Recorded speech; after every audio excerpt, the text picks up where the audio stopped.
जब पांडवों और कौरवों के बीच युद्ध छिड़ा तो दोनों पक्षों ने देश विदेश के राजाओं को युद्ध में उनकी तरफ से सम्मिलित होने के लिए संदेश भेजा।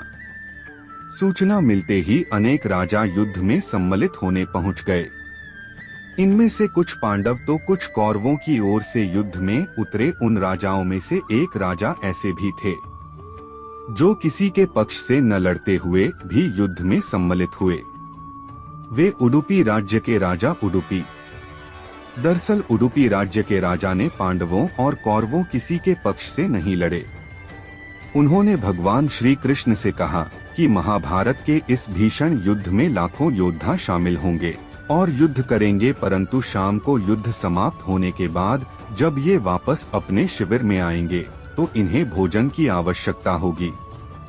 अतः हे वासुदेव श्री कृष्ण, मैं चाहता हूँ कि मैं पांडव एवं कौरव दोनों पक्षों के सैनिकों के लिए भोजन का प्रबंध करूँ।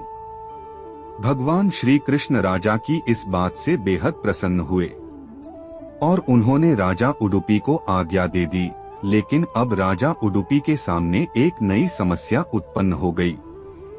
समस्या यह थी कि कैसे निश्चित किया जाए कि हर दिन युद्ध समाप्त होने के पश्चात सैनिकों के लिए कितना खाना बनाया जाए, क्योंकि युद्ध में हर दिन अनेकों सैनिक मारे जाते थे।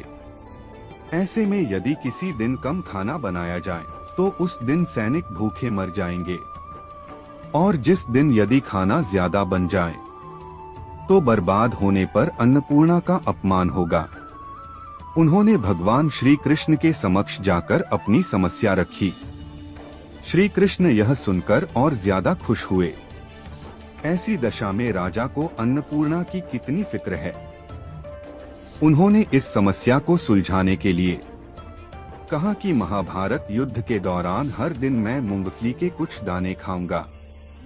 मूंगफली के जितने दाने मैं एक दिन में खाऊंगा, समझ लेना उतने 1000 सैनिक उस दिन युद्ध में मारे जाएंगे। इस तरह भगवान श्री कृष्ण ने राजा उडुपी के सामने एक बहुत बड़ा रहस्य खोलकर रख दिया।